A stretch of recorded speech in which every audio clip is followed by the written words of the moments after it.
Everybody seems to be talking about LeBron and his legacy is set, and he's the second, third, fourth player, best player ever, and there's nothing that he can do that's ever going to change that. And that's up for debate, and that is not today's fight. So we're just going to leave that right there on the table.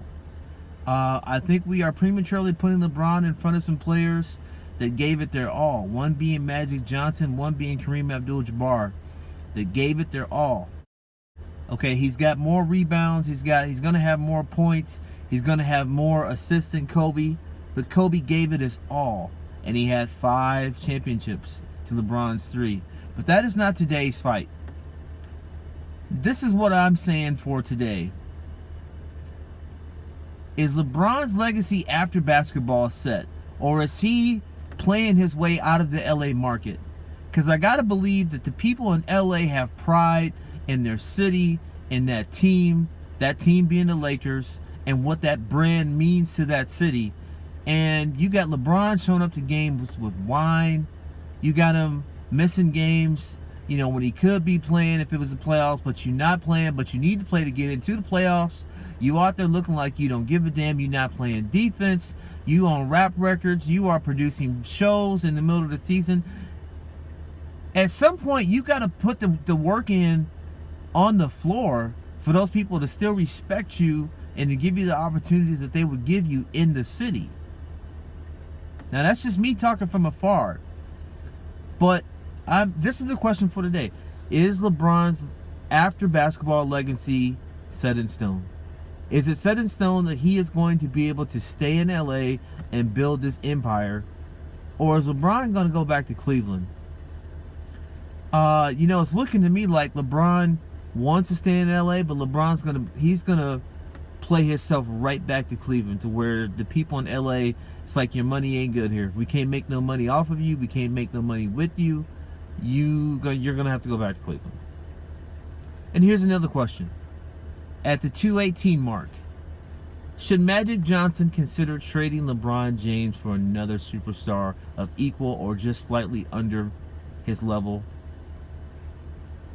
With that Laker team, what they currently have, if they don't make the playoffs, I think they'll get a top 5 draft pick and Kawhi Leonard be in the playoffs next year.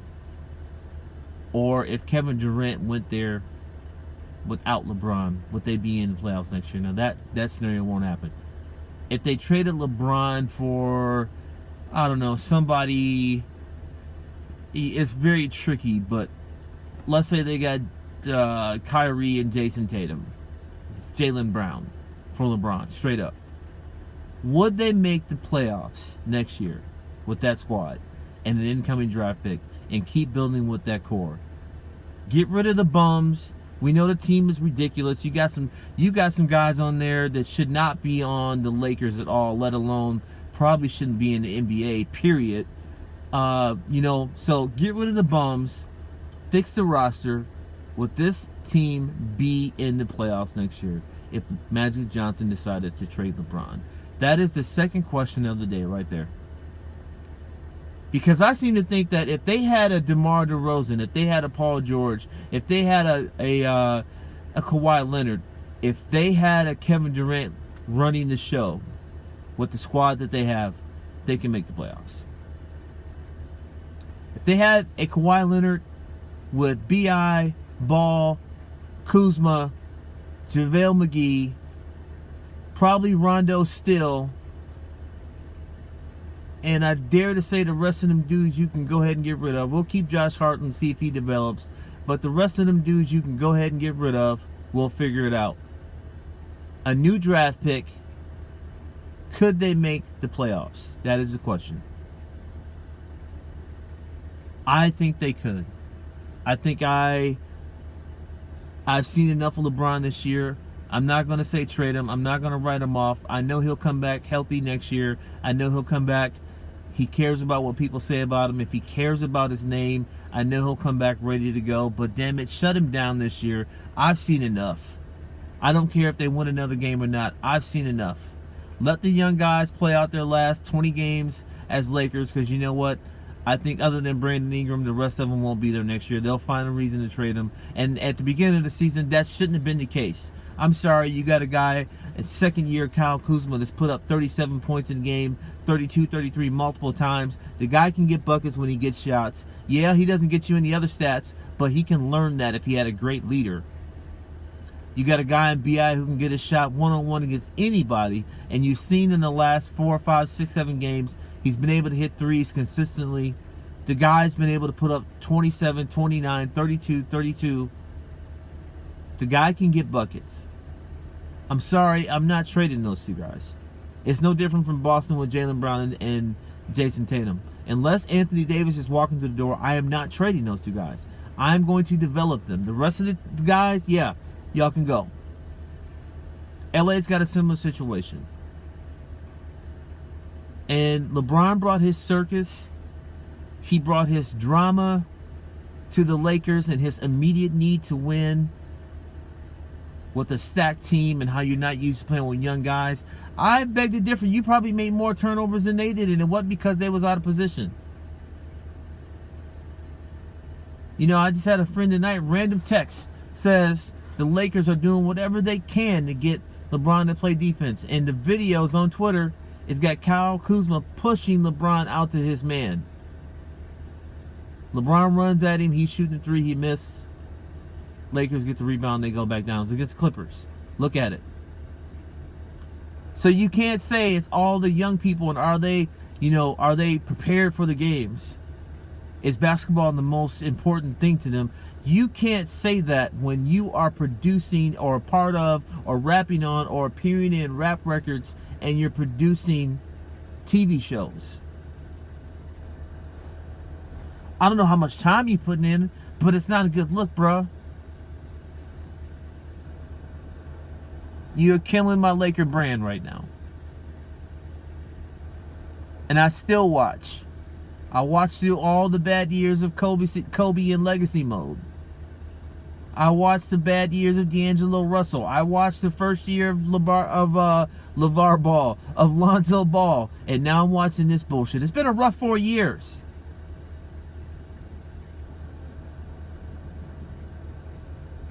I hope you guys will get it together.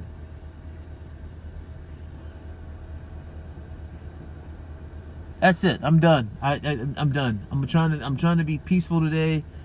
I am trying to get off this Lakers soap opera. I hope they get their shit together. Just put some entertaining players on the floor. Like I said, we went down the roster, you'd be like, why the hell would you trade Zubac for Mike Muscala, who hasn't... I don't even know if the guy's hit a single fucking three since he's been on the squad. Why is he even out there? Was that a money dump? I don't know. Because Zubac looked like a piece of the puzzle here that could fit and stick. I don't know why that move was made. I've seen Reggie Bullock maybe score in double figures 3 times. It's like 5, 6. I'm sure he didn't want to just come here and stand in the corner and be Kyle Korver. It's not like LeBron is beating people it's not like LeBron is getting double teamed and then there's no one to kick out to that can hit the three. They're playing LeBron straight up. I don't know if you guys are noticing this when you watch these games. They're not running double teams at LeBron. So for him to be like, well, I'm used to being surrounded with shooters. Yeah, you're also used to beating your man one-on-one. Is that happening?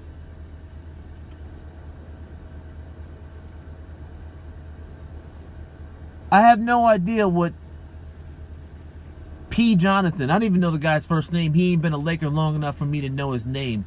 Jonathan's a power forward. Caruso's a point guard.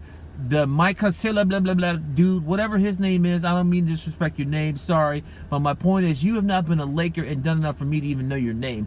They shouldn't even be on the squad. Bonga. Why? There's 4 spots right there.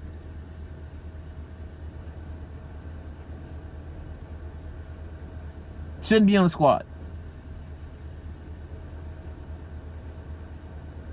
Let's take it in a different direction. You have veterans on the team. You got Lance Stevenson. I really don't want to hear much about Lance Stevenson, but he's a veteran. You got Rondo. Rondo's been balling out. I was not a Rondo fan, but Rondo's been balling out. And I'll be the first one to tell you, I thought the team ran better when Ball was out there, because Ball at least is a shooting threat from three-point range. But Rondo has been exceeding his role. Props to Rondo. You have JaVale McGee, who's won titles, who at the beginning of the year looked like the most improved player of the year. Since the All-Star break, he has fallen off. I don't know what happened. And then you got Tyson Chandler. You telling me none of them four dudes can't pull LeBron aside and be like, dude, what you doing is not right. You are dividing. You are pointing fingers at your teammates. You're dividing the locker room. You're not carrying your load. If you're hurt, you need to sit down and let these young guys develop. None of those guys can pull him aside and check him, because you didn't clip Luke Walton's balls.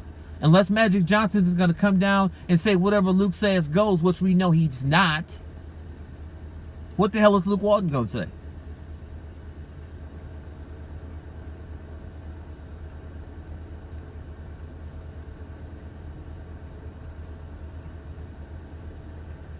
It's hard to watch. So he's basically out there just doing whatever the hell he wanted to do, shoot from 38 feet. It's like, are you hitting that shit in practice? Bruh, this is a game in LA. Are you hitting that shit in practice? You shooting 38 feet and missing the whole damn extension? Like, you didn't hit nothing. Backboard, rim, nets, nothing.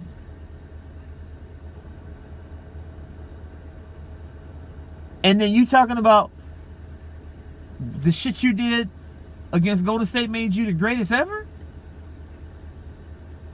We live in a delusional world, don't we?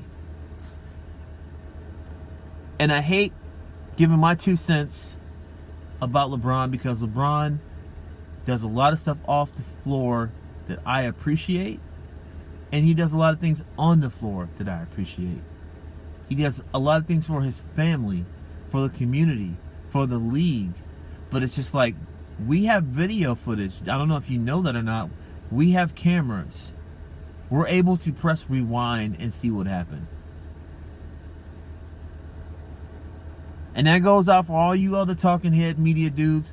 You know what? You need to keep it all the way 100. If you played ball, you should know better. And if you didn't play ball, you should be quiet. I understand you have to hang your hat on somebody, and LeBron is the big dog. And if you're attached to LeBron, this is how you stay relevant and you get checks. Well, you know what? I should follow your lead, except I'm going to be the anti of you. I'm going to keep it all the way 100. This dude has not been the greatest player on the planet for a couple years now. He might be the greatest statistical player. He's not even the greatest statistical player. So if we strictly go by numbers, Russell Westbrook is the greatest player probably the last 5-10 years, if not ever. If you go by numbers. If we go skill for skill, offense and defense, that's got to be Kevin Durant. He's not the greatest offensive player. That's got to be James Harden. He's not the best defensive player. That's got to be Kawhi Leonard. Check me where I'm wrong.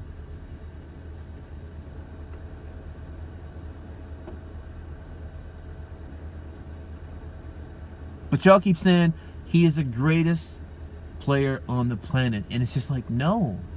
You didn't go to 5-8 finals by yourself, bro. You had D-Wade. You had Kyrie, Kevin Love, Shumpert, Thompson. You had Ray Allen. You had Chris Bosh. You had Shane Battier. I mean, you had a squad in both situations.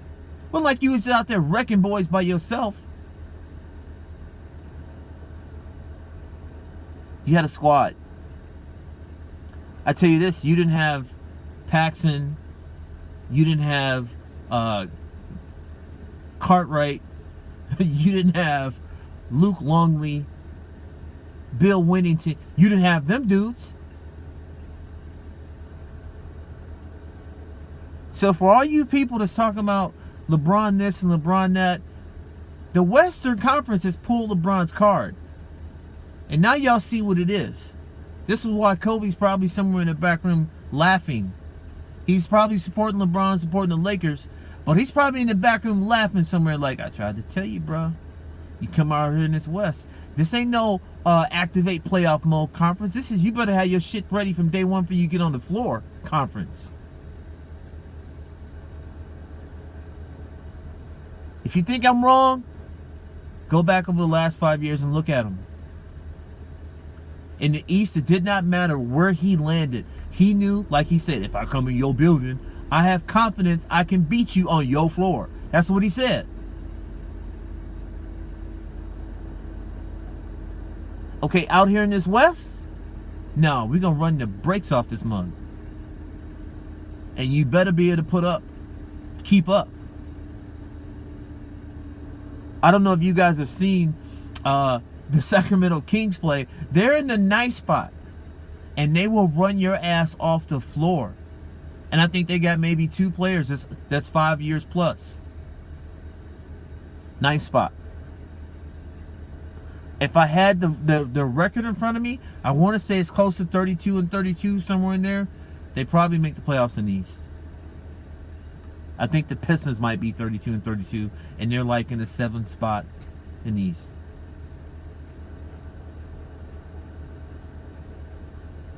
They will run you off the floor.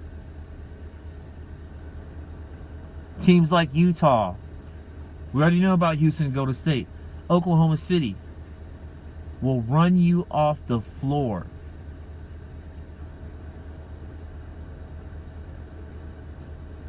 But you guys tell me what you think. I'm going to keep this to the original topic, which was, should Magic Johnson look to trade LeBron next season? Number 1. Somebody's got to get control of the circus. You can't let this dude just show up to games, play the way he want to play, don't play defense, look horrible, yell at the team, get the coach fired, bring some more of his boys in, tell y'all through your agent, I will be back when I damn well get ready to come back, show up to games with wine. You can't do that. You can't do that. And question number 2 is his after basketball legacy set in LA? Or is his action, his demeanor, and his gameplay going to make him go back to Cleveland? Please comment. I would love to hear what you got to say.